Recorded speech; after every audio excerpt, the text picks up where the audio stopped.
ছেড়ে দিয়েছে। ঠিক 6টা 15 মিনিটে বড়চর থেকে শেষ ট্রলারটি ছাড়লো। আমরা সন্ধ্যে নামার আগে ফিরে চলেছি মূল ভূখণ্ডের দিকে। তো এই সারাটা বিকেল আমরা আপনাদের দেখানোর চেষ্টা করেছি মেঘনা নদী এবং বড়চরের প্রাকৃতিক সৌন্দর্য, এবং আপনাদের সাথে শেয়ার করার চেষ্টা করেছি কায়েসের জীবনের গল্প।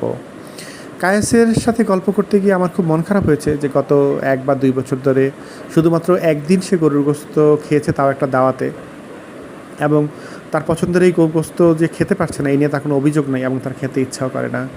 এবং চিংড়ি মাছ সে লাস্ট কবে খেয়েছে সেই আর যে সময়টাও সে বলতে পারে নাই, এবং এই নিয়ে তার কোনো অভিযোগও নাই।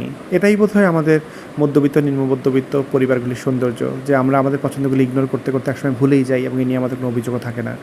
ঈদের দিন কায়েস মুরগির বিরিয়ানি খেয়েছে, নতুন কাপড় কিনেছে, এবং আজকে সে তার মামা বাড়ি যাবে। আজকে সারাদিন সে আমাদের সাথে ঘুরে বেড়েছে, এটাই তার আনন্দ, এবং আমরা খুব করে চাই সেই আনন্দের মাঝেই বাঁচুক, এবং তার সমস্ত চাওয়া পাওয়াগুলি তার সাধ্যের মধ্যে চলে আসুক, সাধ্যের মধ্যে আসুক, এবং সে